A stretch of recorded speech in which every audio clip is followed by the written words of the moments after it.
Bonjour et bienvenue sur La Buvette. C'est le podcast qui fait du bien et c'est le podcast où l'on parle de vous. Je m'appelle Margot Bussière, je suis coach de vie humaniste et à travers ce podcast, je vous accompagne vers un mieux-être, un mieux vivre, un épanouissement intérieur ainsi qu'un éveil de votre conscience et pourquoi pas de votre spiritualité. Je vous remercie d'être là aujourd'hui et je vous souhaite une excellente écoute.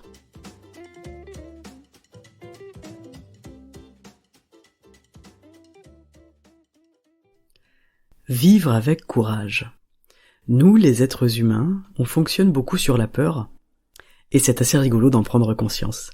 La peur, c'est un véritable virus, parce qu'elle agit sur l'essence même du fonctionnement de notre organisme, puisqu'elle agit sur l'énergie de nos reins.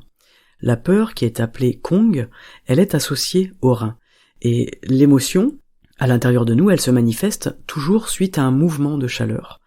Et la tristesse, la peur, le ressassement et l'anxiété par exemple, ce sont des émotions qui sont yin. Selon la médecine traditionnelle chinoise, face à un danger, il y a des mesures à prendre, mais il y a aussi une attitude à avoir. Et cette attitude, elle est liée à l'état émotionnel et à l'état psychique, indépendamment de notre état physique. La peur, elle n'évite pas le danger, mais on s'aperçoit cependant qu'elle peut attirer ce danger-là. Les émotions, elles ont un effet sur notre état de santé. Et c'est parce que les émotions, c'est de l'énergie. Ça met en route des fonctions physiologiques du corps. La colère, par exemple, elle monte. On va avoir le visage rouge, ce qu'on appelle un coup de sang. La joie, elle va disperser l'énergie. Et la peur, elle a un effet descendant. C'est ce qui se passe quand on a une grosse frayeur et qu'on se fait pipi dessus.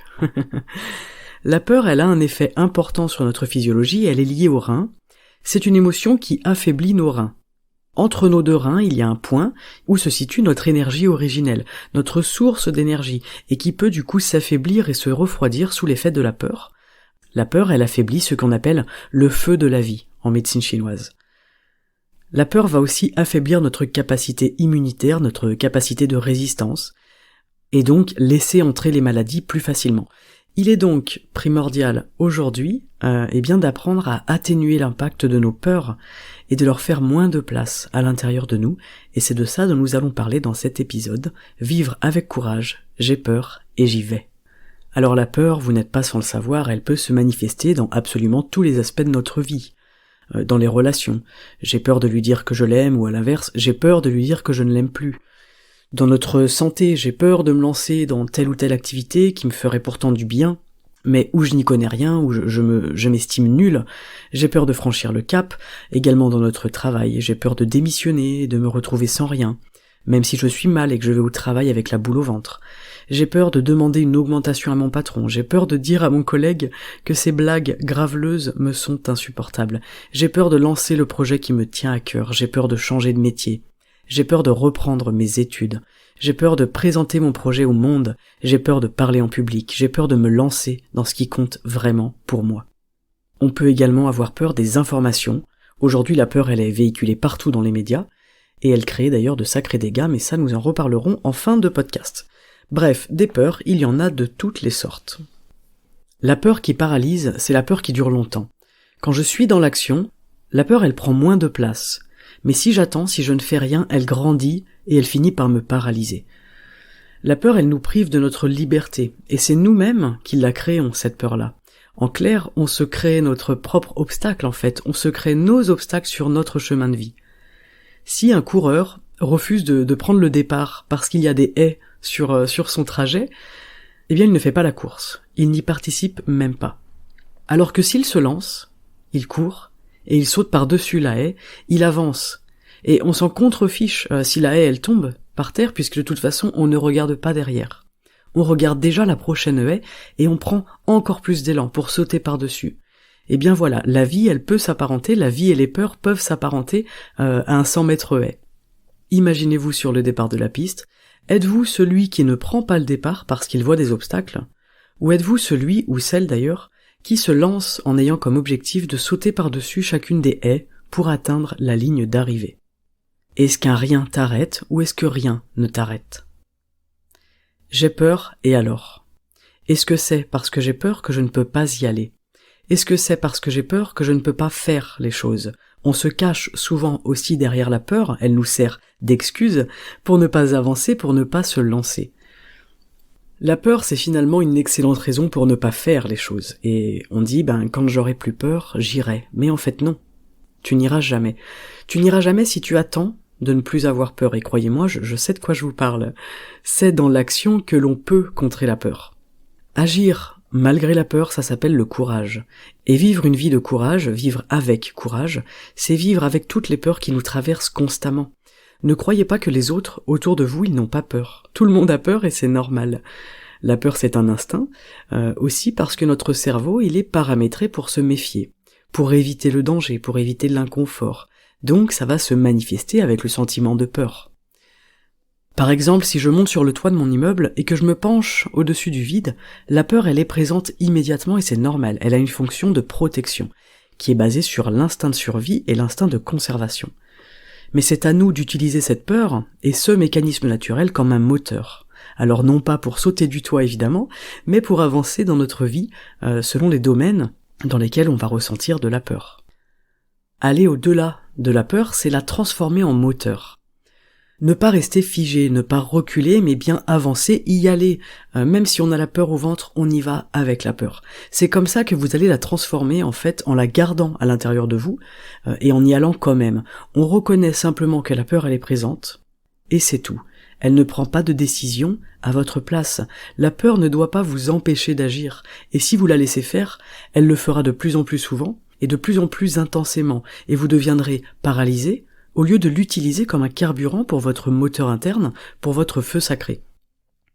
Et si vous avez peur de vous lancer, eh bien faites des petits pas, faites un pas après l'autre, mais bougez, l'important c'est d'avancer et c'est d'y aller. Faites-vous confiance puisque la confiance est l'ennemi de la peur. Si j'ai confiance, alors je n'ai plus peur. Moi je fonctionne beaucoup comme ça, c'est-à-dire qu'à chaque fois que j'ai peur, eh bien je vais m'en remettre à l'univers ou au divin, on l'appelle comme on veut, je vais faire confiance, je lâche ce qui ne m'appartient pas, et j'accepte que tout ne dépende pas de moi. J'y vais avec ma peur, et l'univers s'occupera du reste. J'ai confiance en la vie. À chaque fois que vous avez peur, essayez de retrouver cette confiance à l'intérieur de vous. Recentrez-vous avec cette partie divine qui est déjà à l'intérieur de vous, cette chaleur, ce feu interne. Lâchez, décontractez-vous, soufflez, et ensuite allez-y. Parce que dans l'action, la peur, elle s'atténue. Si je reste dans mon canapé à penser à l'objet de ma peur, alors là c'est foutu. Elle va prendre une place énorme et une importance démesurée. Et la confiance, c'est aussi le courage. Je suis courageux ou courageuse parce que je fais confiance et j'y vais malgré ma peur. Il faut garder à l'esprit que nous sommes la cause de nos peurs et nous n'en sommes pas la victime. Les peurs ne sont pas quelque chose d'extérieur, elles viennent de nous, en réalité. Alors comment l'éradiquer cette peur? Eh bien, il est intéressant de se demander quelle intensité est-ce que je mets dans ma peur? Où est-ce que je choisis de mettre mon intensité? Dans mes peurs ou dans mes actions? Dans ce que je crains ou dans ma mise en mouvement? On peut aussi choisir de renforcer nos reins et de préserver notre énergie des reins, notre chi des reins, avec des mouvements de Qigong par exemple. On peut s'intéresser à ça et essayer de nourrir l'énergie des reins tout en mettant moins d'intensité dans nos peurs. Voilà, ça c'est quelque chose de concret que vous pouvez faire dès aujourd'hui. Il y a des personnes sur Terre qui se servent de la peur comme moteur, et d'autres que ça stoppe complètement. Alors, ce n'est pas que l'un est mieux et que l'autre est moins bien, c'est plutôt un état d'esprit qui est différent, et un état de conscience de soi qui est différent également. J'ai peur, oui. Je prends ma peur en compte, je l'accepte et j'y vais avec elle. Et en fait, que la peur elle soit là ou non, eh bien ça ne devient pas la question. On ne se focalise pas dessus, on la note, on la prend en compte et on continue. Je vais chez le dentiste avec ma peur du dentiste, oui. Moi j'ai très peur du dentiste et ça fait 1 semaine que j'ai pris rendez-vous pour aller chez le dentiste et ça fait 1 semaine que j'y pense. Et plus le jour approche et plus j'ai peur. Et j'ai eu envie d'annuler le rendez-vous, il y a eu une pensée éclair qui est passée dans ma tête, une pensée que j'ai acceptée, mais à laquelle je n'ai pas associé d'action. Je sais que je dois faire ça, je dois aller chez le dentiste, et la peur elle n'est pas un frein. Elle est tout au plus une indication de quelque chose présent à l'intérieur de moi. J'ai peur d'aller chez le dentiste, ok, parce que, j'ai peur de la douleur au niveau des dents, j'ai peur des outils. J'ai peur aussi de tout ce que j'imagine. Et alors? Avoir peur, c'est normal, surtout quand ça touche à votre corps. On peut avoir peur d'une prise de sang, par exemple, d'aller passer une IRM, etc. Pour gérer ces peurs, personnellement, j'ai commencé avec des petites peurs insignifiantes. Par exemple, j'ai commencé par, vous savez, appeler un restaurant pour réserver. C'est quelque chose qui était très dur pour moi quand j'avais 20-21 ans. Aujourd'hui, ça me paraît ridicule, mais c'est là où j'en étais à cette période de ma vie, parce que peut-être la prise de parole était difficile pour moi, peut-être que je manquais de confiance, mais voilà, commencez par des petites actions, des petites peurs du quotidien, allez-y en douceur, allez-y avec bienveillance, en gardant à l'esprit que la peur, elle est là, et que ce n'est pas ça qui compte. Ce qui compte, c'est votre mise en mouvement. C'est ce que vous choisissez de faire avec cette peur-là. Gardez aussi à l'esprit que nos peurs, ce sont souvent des projections d'une réalité, d'une situation qui n'existe pas encore, et bien souvent qui n'existera d'ailleurs jamais. Une fois qu'on a affronté une peur, on se rend compte aussi que c'était pas si énorme que ça. Et ça, c'est très agréable, parce qu'on se rend compte qu'on s'est fait une montagne d'un tout petit caillou, en fait, sur notre chemin. En fait, l'idée de ce que je suis en train de vous raconter, c'est que la peur, elle n'est pas une limite. Elle devient une limite quand nous, on ne regarde pas plus loin que la peur elle-même, quand on reste bloqué, quand on reste figé sur la peur. Là, elle devient problématique. Là, elle va créer des blocages et des problèmes. Si je comprends la peur, si je choisis de comprendre la peur, de comprendre pourquoi je ressens ça, alors c'est ok. Et en fait, c'est logique, ça fait sens. Mais en aucun cas, ça va déterminer mes choix, mes actes et mes actions. Face à la peur, il est aussi intéressant d'apprendre à transformer nos pensées. Transformer votre manière de percevoir les choses, et principalement de percevoir les choses qui génèrent de la peur en vous. Ça, c'est être responsable de soi, c'est prendre sa pleine responsabilité, c'est changer ce que je me raconte à moi-même à propos d'une situation, et à propos de ce qu'elle génère en moi. Vous n'êtes pas sans comprendre et sans savoir que les peurs, elles sont en lien direct avec nos pensées. Transformer nos pensées, ça aura une incidence réelle sur nos peurs et sur la façon dont on les vit. Ce qui est intéressant aussi et que j'aime beaucoup, c'est que bien souvent, derrière une peur, se cache en fait une réelle réalisation personnelle, parce que là où j'ai peur, eh bien c'est peut-être là où je dois aller. Alors évidemment, si vous avez peur de sauter d'un avion sans parachute, c'est normal, là encore le corps est entièrement engagé et le risque de mort est présent. Donc c'est différent qu'une peur par exemple de passer à l'action, une peur de changer de travail, une peur de prendre la parole, une peur de déménager, une peur de quitter votre conjoint ou votre conjointe, de vous inscrire à un cours de sport, etc. La peur, elle va nous créer des limites irréelles, et souvent on a peur de quelque chose qui n'est pas encore arrivé, et qui n'arrivera pas, comme je vous le disais. Mais là où sont nos plus grandes peurs, c'est peut-être exactement là où nous devons nous rendre en réalité. D'où l'intérêt de vivre une vie avec courage. J'ai peur et j'y vais. C'est aussi parce que j'ai peur que je décide d'y aller. Le courage, bien souvent, on le voit chez les autres et on le voit pas en nous-mêmes, mais ce qu'on voit pas chez les autres, eh bien, c'est leur peur. Et le vrai courage, ce n'est pas de n'avoir aucune peur, vous le savez, le vrai courage, c'est d'y aller malgré la peur que l'on peut avoir dans le ventre. Moi, je n'ai pas honte de le dire, j'ai peur. Tous les jours, j'ai une peur, 2 peurs, 3 peurs. J'ai peur à chaque fois que je poste un nouvel épisode de podcast, par exemple. J'ai peur à chaque fois que je vais poster un réel sur les réseaux sociaux. J'ai peur à chaque nouveau client qui vient à moi. J'ai peur à chaque nouvelle rencontre, j'ai peur à chaque nouvelle découverte. À chaque fois que je dois prendre position ou que je dois prendre une décision importante. À chaque fois que je dois compter sur moi, à chaque fois que je dois me sortir en fait de ma zone de confort. Et tout ça, vous ne le voyez pas évidemment derrière le micro. Et d'ailleurs, je reçois des messages « Waouh, bravo, comment tu fais, moi je n'y arriverai jamais, etc. » Non. Non, parce qu'en fait j'ai peur, comme tout le monde, et je vis avec mes peurs. Et j'ai juste décidé un jour qu'elles ne seraient plus un frein dans ma vie. Et à chaque fois que j'ai peur, mon mécanisme maintenant, c'est d'y aller. J'ai peur donc j'y vais, je vais dans l'action, je vais dans le mouvement, et je fais ce que j'ai à faire même si la peur elle est présente. Et en fait, plus je fais, plus j'agis malgré cette peur, eh bien moins mes peurs elles prennent de place, moins elles prennent d'importance, et ça c'est assez magique, parce que ça me donne encore plus envie de fonctionner comme ça. Et j'ai dû y mettre de la conscience, au début j'ai dû le faire avec mon mental, avec mon envie, avec mon désir de vaincre des peurs. Comme je vous l'ai dit, avant j'avais peur d'appeler des personnes au téléphone quand j'étais plus jeune. Maintenant, dès que l'occasion se présente, eh bien je prends le téléphone, je ne réfléchis pas, et hop j'appelle, et en fait la peur elle n'est plus là. Aujourd'hui, sur ce plan-là, je suis libéré de cette peur-là. Mais qu'est-ce qu'il en serait aujourd'hui si j'avais jamais franchi ce cap-là? Si je ne m'étais pas mis ce coup de pied aux fesses à un moment donné? Si je n'avais pas eu cette envie profonde et impérieuse de mettre fin à cette peur-là?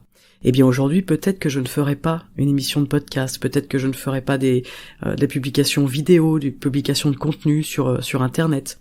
Peut-être que je n'aurai pas mon métier, peut-être que je n'aurai pas de clients. Plus on écoute nos peurs et plus on leur donne de la place et de l'importance, et évidemment plus elles en prennent. Et en fait aujourd'hui la question c'est, quel pouvoir est-ce que vous souhaitez donner à ce sentiment de peur? Quel pouvoir est-ce que vous choisissez de donner à cette peur qui est bien souvent infondée et bien souvent imaginaire? Quel pouvoir vous décidez de leur donner? Là où je ne mets pas de conscience dans ma vie, je laisse les peurs décider de ce qu'elle en est, cette vie-là. Là où je subis ma vie, c'est là où elle est dictée par mes peurs. Je fais des choix en fonction de mes peurs et non pas en fonction de mon feu intérieur, de mon moteur de vie. Voilà ce qu'il faut apprendre à changer aujourd'hui. Remplissez votre moteur de carburant grâce à vos peurs et foncez. Pied au plancher, sans vous retourner et avec courage. Toutes nos zones d'ombre, elles ont besoin de lumière. Et la peur, c'est à mon sens une zone d'ombre. Et on peut choisir en conscience d'y mettre de la lumière pour qu'elle s'atténue. Parler de vos peurs, partager avec vos proches, ça peut aussi vous aider. J'ai une amie qui a failli ne pas lancer son podcast quelques jours avant la diffusion, alors que tout était prêt et tout ça, et puis quand on en a parlé, elle m'a dit effectivement qu'elle a eu un coup de pétoche qui était énorme. Et le fait d'en parler avec ses amis, ça l'a motivée. On lui a dit que nous, on croyait en son projet, elle s'est lancée, et aujourd'hui son podcast, c'est une pépite. Donc parlez de vos peurs, parce qu'en fait, rien que de le dire à voix haute, ça vous aide. Ok, j'ai peur de lancer mon projet. L'exprimer, c'est déjà énorme, ça atténue l'ampleur en fait de cette peur en vous. Le dire à haute voix, c'est un premier pas. Vous pouvez lister vos peurs par exemple sur un papier et les lire à haute voix ensuite et puis même les partager à quelqu'un de confiance. Vous serez déjà dans l'action. Et ça permet aussi de prendre du recul face à cette peur, de le dire à voix haute, c'est aussi l'extérioriser. La peur elle est dehors avec les mots, avec le souffle, elle est en dehors de vous, en dehors de votre corps. Vous prenez du recul sur elle plutôt que de la garder dans votre poitrine ou dans votre ventre, parce qu'elle sort de votre corps. Quand on parle, le souffle il sort de notre corps. Les mots ils existent en dehors de notre pensée, en dehors de notre mental, lorsqu'on les prononce. Donc quand j'ai peur, je peux le dire, je peux l'exprimer, je peux l'écrire et le partager. Ça c'est une étape qui à mon sens est intéressante pour prendre du recul sur une peur et surtout pour relativiser. N'oubliez pas aussi que plus on a peur de quelque chose et plus on attire cette chose à nous. Nous attirons ce que nous craignons le plus. Quand on a peur de quelque chose, quand on craint quelque chose, l'intensité de l'émotion qui est présente en nous, elle est largement supérieure à celle de notre désir. Je vais vous raconter une histoire vraie, pour illustrer mon propos, une histoire datant des années 50. C'est l'histoire d'un marin qui s'est accidentellement enfermé dans un conteneur frigorifique sur un bateau, et pendant le trajet du navire qui a duré la nuit, il était enfermé dans le frigo. Il a même gravé sur les murs avec un morceau de métal le calvaire de son agonie, le froid qui l'engourdit, ses orteils qui gèlent, etc. Et évidemment, une fois le bateau arrivé, l'homme fut retrouvé enfermé dans la chambre froide et mort d'hypothermie. Et pourtant, le système de réfrigération n'avait pas été activé, et la température à l'intérieur du conteneur elle a été mesurée à 20 degrés. Cet homme, cliniquement parlant, il est mort de froid, mais dans la réalité, il est mort de peur. Qu'est-ce que ça veut dire ? Ça veut dire que la peur, elle a fabriqué ce que l'homme craignait, ce dont il avait le plus peur. Effectivement, on sait aujourd'hui que notre cerveau, il ne distingue pas ce qu'il vit de ce qu'il pense avoir vécu, il ne distingue pas la réalité de la peur qu'il imagine. C'est quand même un truc de dingue. L'esprit, il dirige l'énergie, et l'énergie, elle dirige la matière. La peur, elle ouvre la porte à la maladie, mais elle peut aussi en être le nid. C'est ça que ça veut dire, cette histoire. Et je vous parlais des informations anxiogènes tout à l'heure et effrayantes, et elles ont un impact sur nous, parce qu'elles vont générer de la peur. Quelqu'un, par exemple, qui a peur d'attraper un virus, va non seulement ouvrir la porte au virus, mais va également lui créer un nid où s'installer et grandir. Donc faites aussi attention aux peurs que vous laissez entrer dans votre corps et dans votre esprit. On va éviter par exemple de regarder des films qui font peur.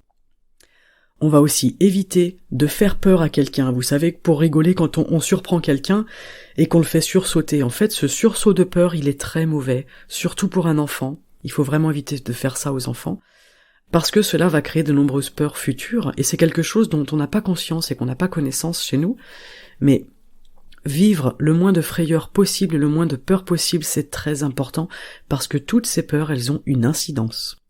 Il faut aussi garder à l'esprit qu'une peur en alimentera forcément une autre. Plus j'ai de sources de peur en moi, et plus je vais créer des peurs à l'intérieur de moi, de plus en plus nombreuses et de plus en plus puissantes. Mais du coup, l'inverse est valable aussi. Si je travaille sur une peur, alors ça aura une incidence sur toutes mes autres peurs, et ça c'est plutôt génial. D'où l'importance de commencer à bosser sur des petites peurs, des petites choses qui sont à votre portée aujourd'hui.